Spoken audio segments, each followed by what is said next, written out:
Hi, and thank you to another live edition of Conversations Across the Veil.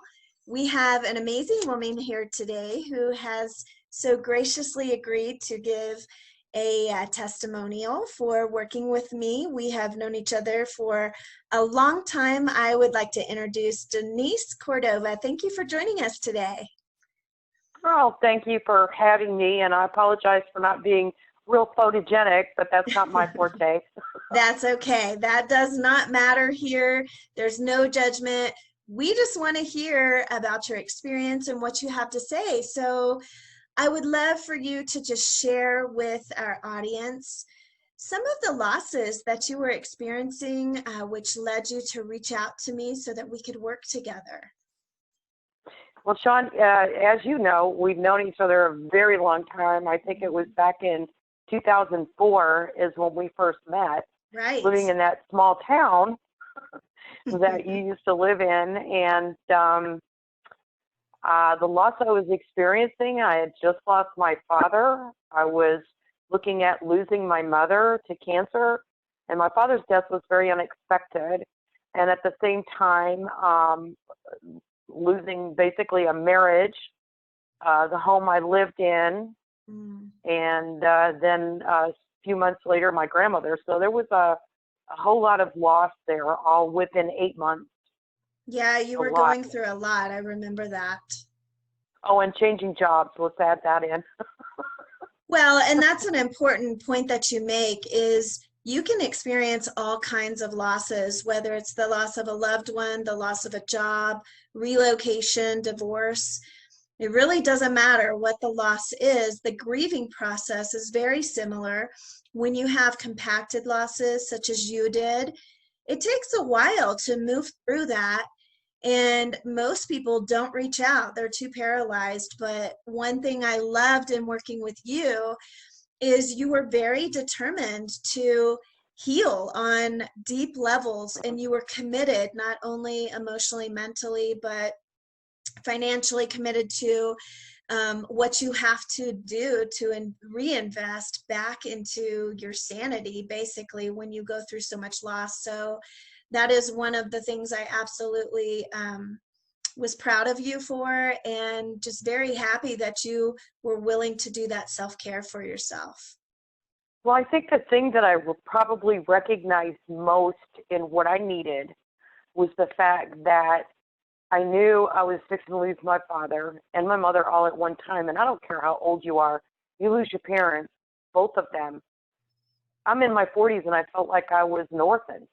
Mm-hmm. And then going through the divorce, basically, was because of betrayal. So I'm dealing with betrayal and loss, and I felt I had to put grieving for my parents on hold, just so I could deal with my present day-to-day life. And I knew that that couldn't be sustainable. And I wouldn't be able to compartmentalize that in a way without packing it away so deep it would cause some severe trauma, emotional trauma later. So I needed somebody to help me unpack it piece by piece and deal with it in a way that I came out of the end healthy. Yeah, I agree. And I know when we first started, we started when I was doing strict traditional counseling. Mm-hmm. And then as I stepped into my gifts of mediumship, which I have always been, but of course I went the more traditional route, was right about that time when your parents had passed. And so I was really fortunate to be able to work with you at that time. And tell me, was I able to connect with your family members that you were hoping to connect with? You know, I had friends that were telling me, I was explaining to them what I was going to do because we had discussed it ahead of time. And you told me you were venturing down this new path, and that since I just had a recent loss, that it might be a good case for you to work on. And would I be willing to do that? And I thought about it, and I said, yes, I would. So I talked to my friends, and my friends were all like, no, you just don't do that. That's not right. And a lot of skepticism against out my there. friend's judgment, I said, you know what? I feel strongly about this. I'm going to do it. I don't need your permission. So I remember that one session that we had, it was in fact the very first session. And it was, you explained to me that you never know what's going to come out, what information they may offer or request. You never know that. And when the information is presented to you, it's presented in the form of pictures. It's visions. So they might be pointing to something or showing you something, or you don't know what it's going to be. So I said, all right. So anyways, we started the background music a little bit, and, you know, made it a very calm environment, and it was a little bit darker, and I was fine. I was very relaxed. And he looked at me and said, your mother has a message for you. And I go, okay, what is it? Your sister needs to get the radio. I hadn't lived in that house for over 30 years. I had no idea what radio she was talking about. So I asked you, I said, can you draw me a picture? And you thought for a second, he said, yes. And I handed you paper and pencil because you didn't get it yourself. You waited for me to hand it to you. I handed you paper and pencil, and I said, okay, draw it. So you drew it, and the minute you drew it, it was the clock from the radio in my parents' garage. I knew exactly what she was talking about. Yeah, sometimes they come through with messages or pictures that are hard for me to describe, and I'm certainly not the freestanding artist like that, but usually you will recognize either the message or the picture that I'm trying to convey. So I'm so glad that you suggested that. Well, I think that the other thing, there's several things that came out, even in that first session. It's like I was sitting there and my mother was passing me message after message after message because there was a lot of things it seemed like she wanted to cover. And that's one of the things she said, you felt like she had a lot of unresolved communication for me. Yeah, they do. They come through with so much, and they know that they typically only have an hour's worth of time unless multiple sessions are scheduled, and they want to try and jam pack it in. So yes, share some of the stories. I would love to hear them. Well, I think that the one was that you said she keeps looking very, very sad, and she's looking at this very delicate porcelain angel, but she's very, very sad about it. And I said, that means nothing to me. It means nothing. So I went and asked my sister, and at that point she said, that means nothing to me. But it was 6 months later when Christmas time came, and she called me up. She goes, oh my God, you're not going to believe this. She goes, years ago, I bought Mom this extremely delicate porcelain angel for her manger, because she always set up the manger in the village, and she was very much into that, very Christmas very religious. So she said, I opened that angel up, and she goes, Denise, there must have been a couple hundred pieces. She must have sat there for hours trying to glue it together, and she never told me she broke it. And she felt bad about that. And I think another time when we were just sitting there, and it's so weird because a lot of these happened because we used to see each other at the beginning. We were seeing each other every week. Right. And then we went to every other week, and then we went to every month, and then every other month. But that was over a span of 3 years. Right. So and I want to make a point real quick, if you don't mind. Yeah. I just want to make a point of what you were speaking about is sometimes messages will come through and they don't resonate with you, or you have no clue, and you will recognize the message in the future. And this makes it a little bit challenging during a reading at times, because I know certainly sometimes it makes me feel like I got the message wrong or that it wasn't for you. But what I love is when it does show up, even 6 months later, you give me a call and you validate the experience and go, oh, I know exactly what you were talking about then. and they have no sense of time. So sometimes it's hard for them to come through and say, okay, in 6 months when Christmas time comes, this message will make more sense. And so that's why I always tell people to have a journal or some sort of recording to take down the messages that don't make sense to you right now, because it doesn't mean that they're not going to show up in a couple of weeks or months and sometimes even years. As well as what I like to refer to as psychic amnesia. So a lot of times I'll do a reading and I'll say, oh, your dog Cha-Cha is here. And someone will go, I don't have a dog named Cha-Cha. I never had a dog named Cha-Cha. And then a week later they go, oh my God, when I was 5, I had a dog named Cha-Cha. And so you forget sometimes, because the information that's coming through, sometimes it's shocking, it's you're emotional, you're excited, and you don't realize what they're trying to refer to. So I'm glad you brought that up. So thank you. I think one of the most epic ones, though, there's so many. I mean, there's a lot of them, and I remember them as if they were yesterday. But I think the one that sticks in my mind most is that it was after counseling was done. We were just starting to build a friendship. Right.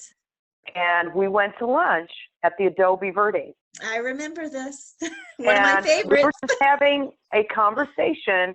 Now, I will tell you, you knew I had horses. Mm-hmm. I mean, you knew that. But other than that, you knew nothing. You'd never even been to my property. Right. At that point, you'd never been to my property. And I was working 2 jobs at the time. And I was working at Home Depot in the evening, and then at the utility company in the day. And we were sitting there having lunch, and he said, hold on, I'm getting a message from your father. It's like Whoopi Goldberg coming in. Okay. I'm getting a message. And I go, okay. And you looked at me and you said, I know you're worried about your fence. And then you stopped and you acted like you were trying to figure something out. And you said, do you have a thing that you stack stuff on?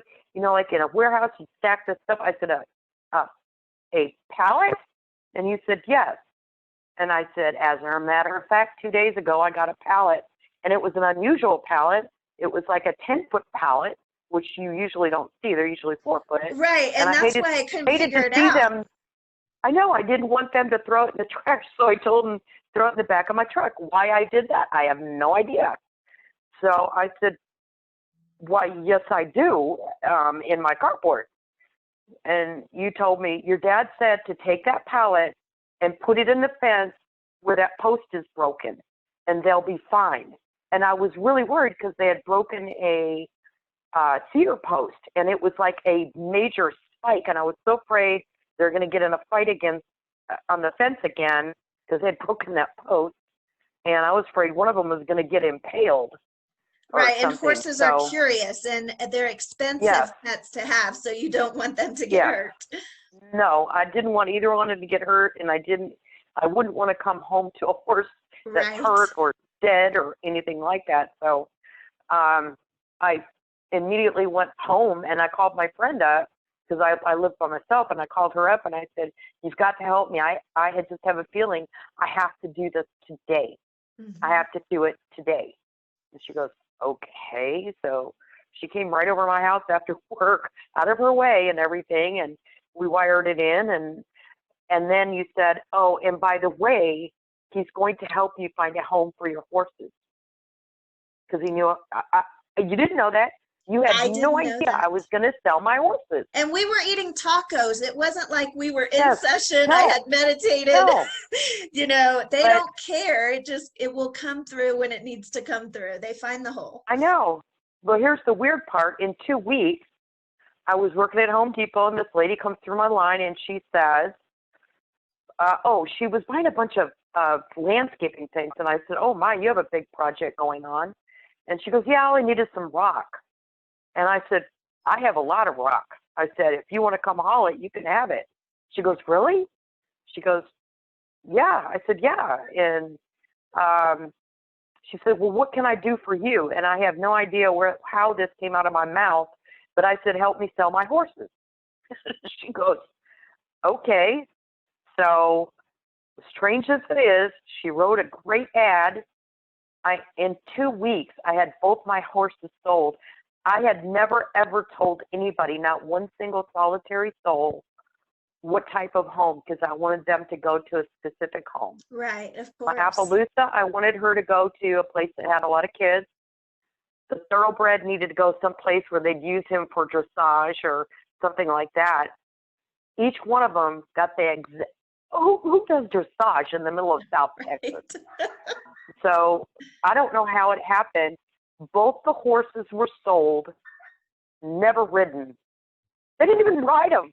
They just came out and said, yeah, this is the horse I want. And well, I love how off the they go. synchronicities happen. And, this is part of the messages that they deliver. It's not always gloom and doom. Sometimes they come through with actually helping you with things. Sometimes they send messages of love and that they're okay.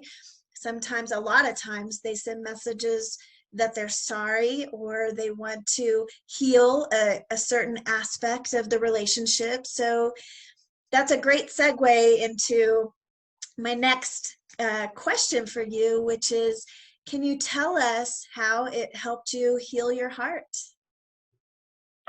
I think it helped me heal my heart by being able, like I said, to compartmentalize things, put things on hold, and knowing it's okay.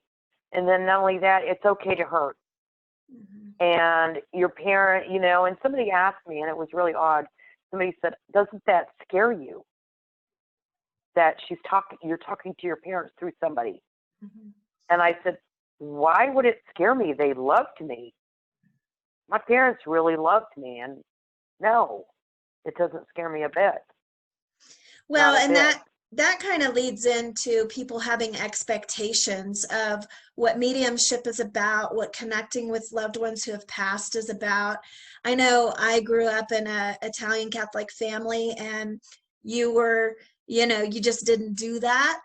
A lot of people who are Christians out there, it doesn't matter if you're Christian or not, your loved ones are in a godly heavenly realm. Your connection to source, whatever you may call that, is where your loved ones are. And the energy is all the same. The connection, the communication is all the same. And so did you have any expectations about mediumship prior to us working together? And if you did, what were they, and did they change after we started working together? I think that probably I was pretty big skeptic. But I was also in a place in my life where I also felt very vulnerable. Mm-hmm.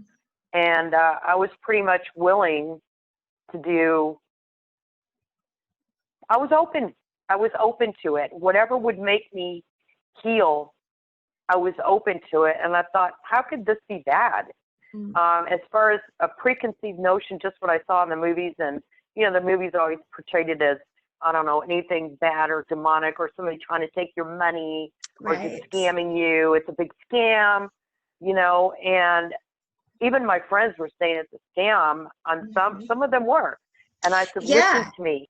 Listen to this story. I'm telling you, she would have absolutely no way of knowing what radio was in my parents' house 1,500 miles away. Mm-hmm. And when she drew the picture, it is a very specific radio because it was an old time radio. Mm-hmm. You would have no way of knowing that, none.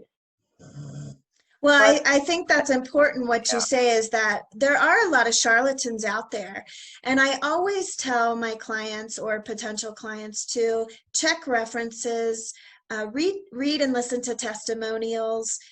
Look at credentials if the person has credentials that support their ability to counsel or connect.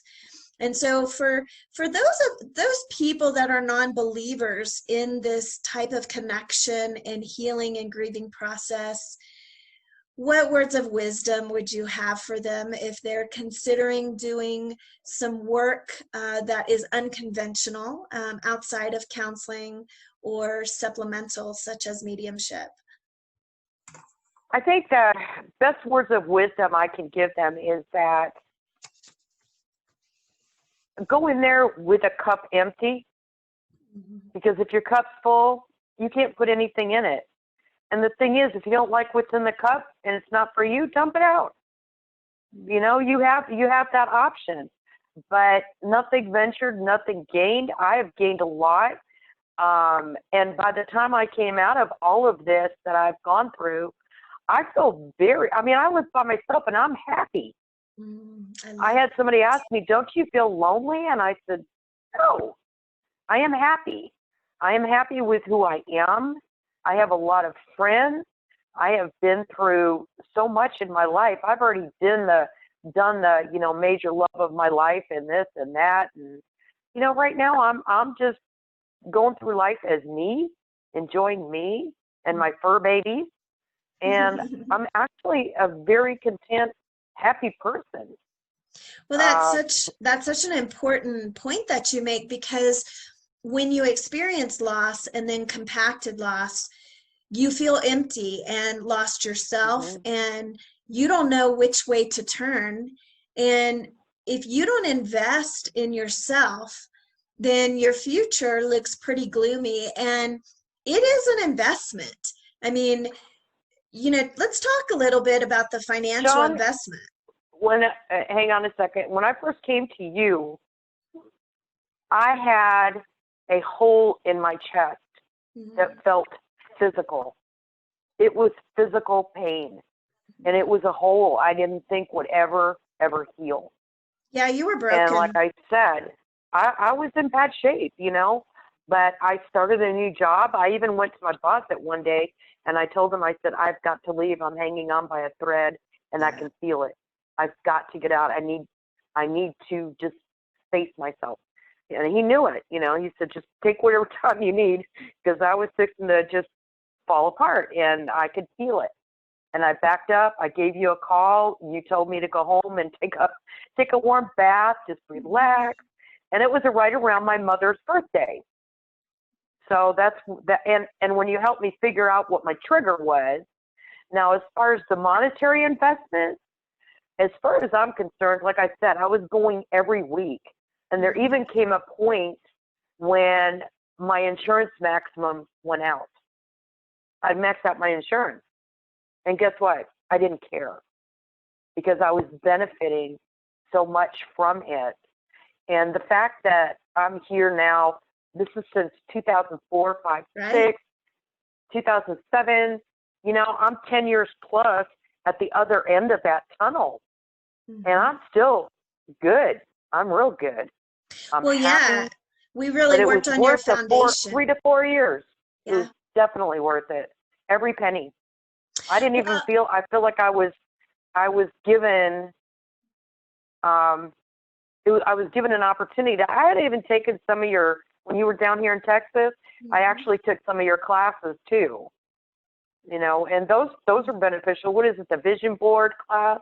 I did the vision board, and it was 6 months later I bought my second house. Oh yeah, absolutely. On my vision board.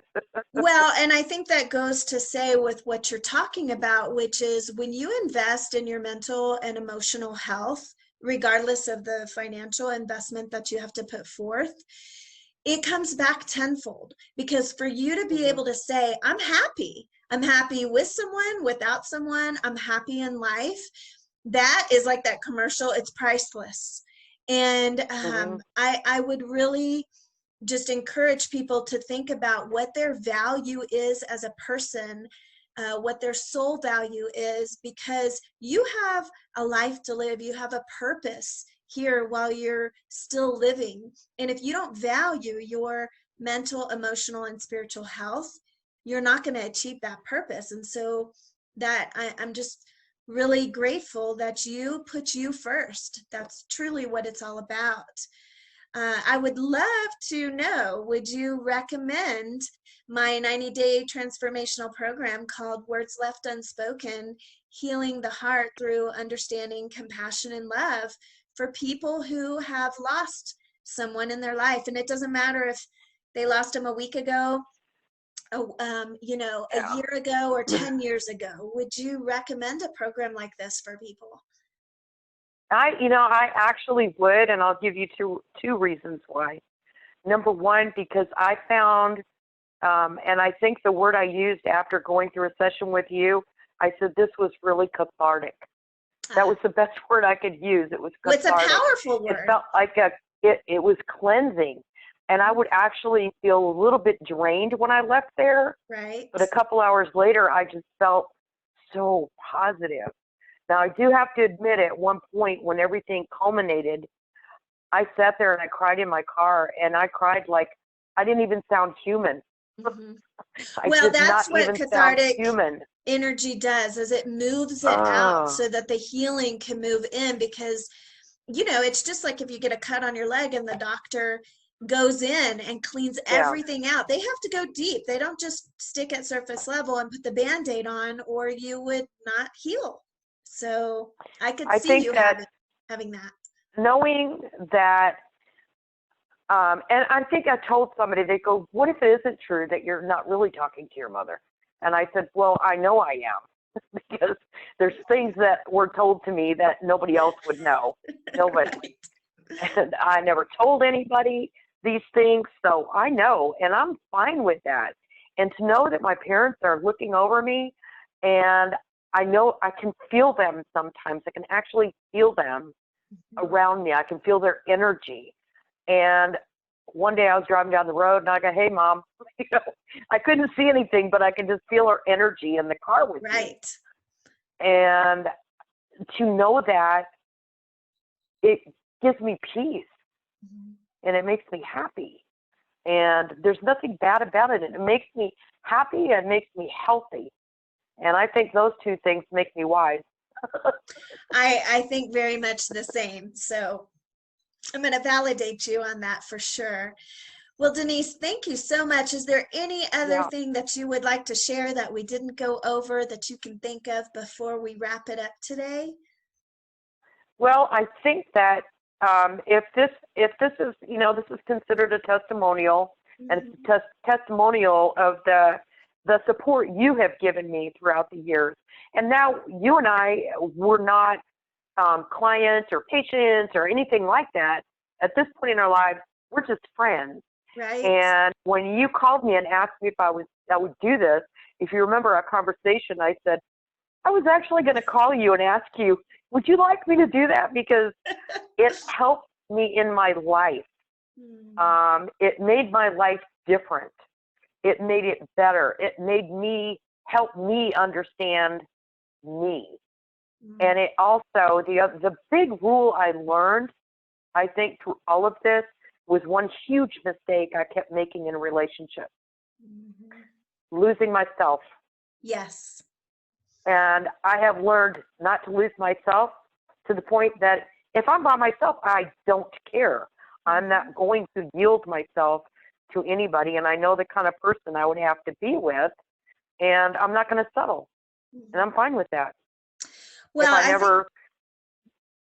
I think that's powerful, because when you do have a loss, and not necessarily the loss of a loved one, but anything, relationship, job, you can easily lose yourself. And typically we don't ask for help until we're physically in pain, whether it's created cancer in our body or depression. When we're physically hurting, we'll reach for help. But one thing I love that you did is you did not wait till you were physically diseased or incapable of functioning before you reached out for help. And so, yeah. I did not. I think I was in tune enough with me that I knew I can't handle this on my own. And I needed some, I don't know what, and I didn't even know what kind of help I needed. I really didn't. I have no idea what kind of help I needed. I just know that I had too many things going on, too many raw emotions going on, that I couldn't sort it by myself. I couldn't. And when you're too deep in it, you can't, it's hard to get out of it. Yeah, you need somebody that's on the outside looking in and saying, hey, take care of this first, and just kind of ignore that for a little bit, and And because that's going to take care of itself over time. And if it's not, by the time we're done with this, we'll go back and deal with that. Right. You know, Right, so exactly. I mean, that helps. I think my Well, phone's fixing to die, Shawn. okay, well, we'll wrap it up. Well, I really appreciate you, Denise, being available. Again, Yeah. this is Conversations Across the Veil with Shawn Thompson, spiritual counselor and psychic medium, and Denise Cordova. So thank you so much, and I hope everybody benefited from this. Take care. Bye, Denise. Yeah. Yay, Shawn. Love you, girl. Love you.